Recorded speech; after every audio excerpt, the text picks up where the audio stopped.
Sa video nga na ito ay mapapanood natin ang pagtatanong ni Congressman Luistro sa isang testigo na si NBI Director Matibag para palabasin na kayang-kaya ni VP Sara ang manakit sa kanyang mga past events. So kaya din niyang saktan ang presidente, ang First Lady at ang dating House Speaker Martin Romualdez. So tingnan natin kung paano uusad yung mga katanungan ni Kong Luistro sa testigo. Balikan natin ang pattern of violence na una mong binanggit kanina.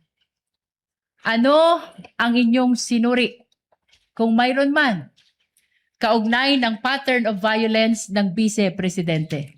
Sa tulong po ng amin pong Special Task Force ay amin pong binalikan ang mga pangyayari na yan naman po ay lumabas na tinatawag namin sa media ng mga open source intel namin.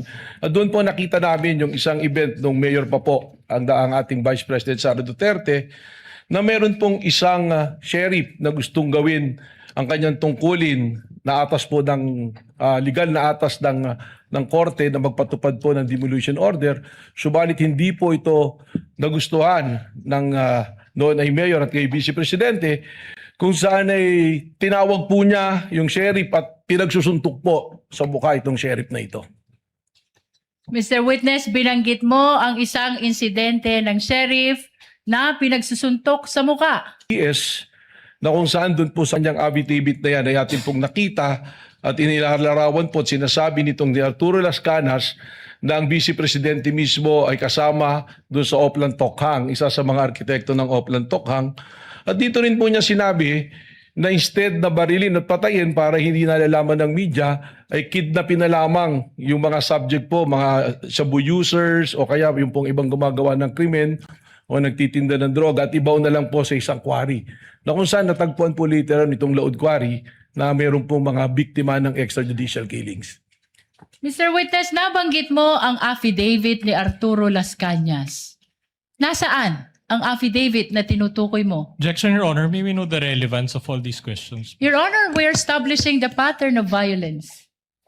And this is very much relevant. Witness may answer. Sa pagkakalam ko po, ang affidavit na ito ay nakasumito po sa International Criminal Court na sasalukuyan po dumidinig ng kaso ng extrajudicial killings po. Kaugnay pa rin ng affidavit of Arturo Las Canas. Nasaan ang kopya nito kung mayroon ka man? Meron po. Objection, Your Honor. The witness is not competent to provide an answer on an affidavit that he did not execute. Your Honor, may I respond? Lead counsel may respond. Your Honor, this affidavit of Arturo Las Canas can be considered as a declaration against interest. He's saying in the affidavit na siya ay hitman, na siya ay bahagi ng Davao Death Squad. And under the rules, Your Honor, this may be considered also even with respect to third party. And in this particular case, Your Honor, the Vice President, the respondent, is the third party. Just a rejoinder, Your Honor. Counsel for the respondent. Then we would have to object to that, Your Honor, because it will be Mr. Las Canas, if at all, who has the personal knowledge. We're already going into the contents of such affidavit, and the witness is incompetent to testify on that. Chair will make a ruling. It is of no moment that it is a declaration against interest. Again, it is not an exception to the hearsay rule. It's certainly not a declaration against the interest of the witness. However, the court will allow it as part of the testimony and narration only of the witness, not as to the truth of the allegations of fact contained in the affidavit of Las Canas, just as to the fact that the affidavit went through the office of the NBI director, that he knows of the affidavit, but certainly for the information likewise of the senator judges, not as to the truth of the allegations stated in the Las Canas affidavit. Witness may answer. Your Honor, we will submit, but we register continuing objection. The continuing objection of the counsel for respondent is duly noted and entered into the records. Mr. Witness, kaugnay pa rin ng affidavit ni Arturo Las Cañas. Nasaan ang kopya ng affidavit na ito? Meron po akong CP. Counsel, witness already answered. He said it is in the ICC, I believe. Your Honor, I am pertaining to his actual copy. You may proceed, counsel. Witness may answer. Nandito po sa akin, dala-dala ko po yung kopya ng affidavit. Your Honor, may we allow the witness to present his own copy? Witness is allowed to produce a copy she is mentioning, is referring to rather in his testimony.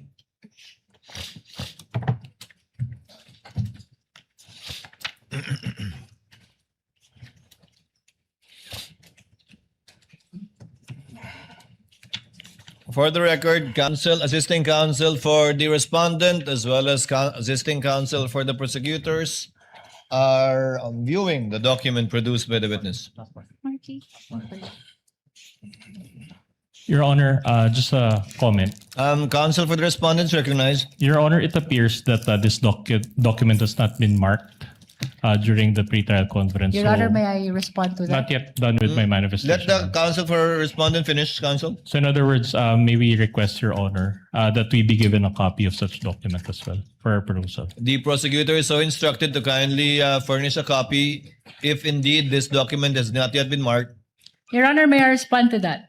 Counsel may respond. The affidavit of Arturo Las Cañas has been previously marked as P-2-10-1-W, Your Honor, for the prosecution. Then I stand corrected, Your Honor, but can we still request for a copy? Nevertheless, kindly give the counsel for respondents a copy. We submit, Your Honor. Counsels rather for respondent a copy. Thank you, counsel.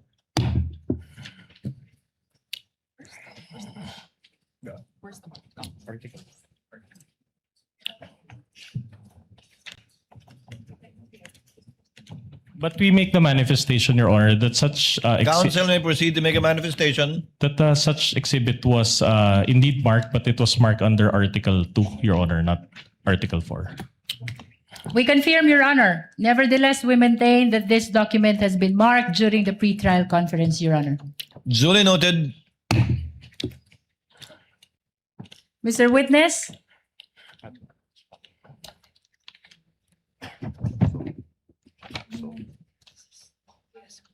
Ito yung copy niya. It's the same.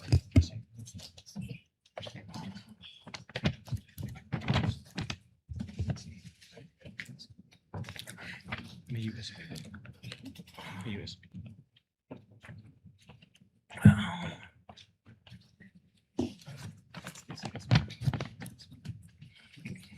Is this part of the mark? Oh, this is part of the mark. Just an additional comment, Your Honor.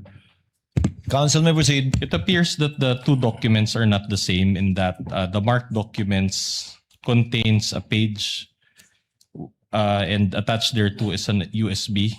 However, the copy of Director Matibag does not contain that page, Your Honor. I'm sorry, counsel. It appears, Your Honor, that the two documents are not the same. In What that, two documents are you referring to? the marked exhibit and the set of documents from Director Matibag. With all due respect, Your Honor, the copy that was marked contains a page with annexes, including a USB, and such page does not appear in the copy provided by Director Matibag.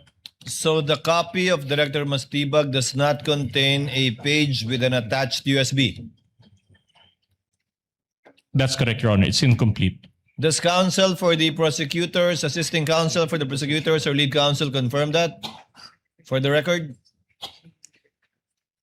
We confirm, Your Honor. Nevertheless, the representation of the witness is that the copy is his own copy and does not pertain to the copy of the prosecution. And we will be willing, Your Honor, to use the pre-marked copy for the purpose of confirmation of the witness, Your Honor. If you have it with you, counsel, why not just use that copy? Yes, Your Honor. So that We will we can go directly to it, unless there are any reservations from the We are counsel. okay, Your Honor. Your Honor, if I may be recognized. We are okay with confronting the witness with his own copy, Your Honor. But again, we manifest that it was not the document that was marked and it does not contain the USB. Moreover, just an additional manifestation. The marked copy or marked set contains a stamp certified true copy, but it was not signed by anyone and there was no date provided. Duly noted. Again, this without prejudice to the counsel for the prosecutor, furnishing counsel for respondent with a copy of the exact document produced by Director Matibag for further comparison and/or observation either during cross or future proceedings later on. We submit, Your Honor. Your Honor, just a correction. There was a stamp, Your Honor, and a signature, but there was no name. Just for the record, Your Honor. Duly noted for the record. With the permission of the court, we'll be using the pre-marked document, Your Honor, for the purpose of confirmation. Likewise, for the information of the counsel for respondent, would that be okay? Then we take exception to that, Your Honor, because it was not the one that was identified by the witness in open court. What he identified was his own copy, and that copy does not contain any USB. So he does not have. He will be incompetent to testify on a pre-marked exhibit that he did not submit or participate in. The exhibits can be later on compared to with a certified true copy at a later date, as has been previously done by the parties. In the meantime, Chair will allow the witness to use his copy without prejudice to any differences that may be shown either through cross or through the comparison after a copy shall have been furnished to the counsel for respondents. Continuing objection, Your Honor. So ordered. May Continuing we objection is confirm, noted. Your Honor, which copy we will be using for The counsel confirmation? produced by Director Matibag will be the one that will be used. Okay. Mr. the Witness, kanina, binanggit mo ang tokhang, laod quarry, at ang Vice Presidente. Saang partikular na bahagi ng affidavit ni Arturo Las Cañas na ipinapakita mo ngayon tumutukoy dito sa mga binanggit mo? Objection, Your Honor. Then that already goes into the contents of such affidavit. And since the witness is not the one who executed the affidavit, then he has no personal knowledge and incompetent to answer that question. Your Honor, may I respond? Moreover, the court already ruled, Your Honor. Counsel for the prosecutor may respond before the court rules on the objection. Your Honor, the witness is merely pointing to that pertinent portion of the affidavit. And later, Your Honor, for the record, we will just be asking him to read into the records. Just short rejoinder, Your Honor. Counsel for the respondent may give his rejoinder. Objection, the document will speak for itself. Chair sustains the objection, counsel for the prosecutors. The document will speak for itself, and the document will be furnished to the senator judges anyway, given that it's part of the annexes. Let the witness merely testify as to the fact that he included the affidavit of Mr. Las Cañas as part of his investigation and part of his narration of his investigation to prove, quote, pattern of violence. But again, not as to the truth and the contents of the affidavit itself.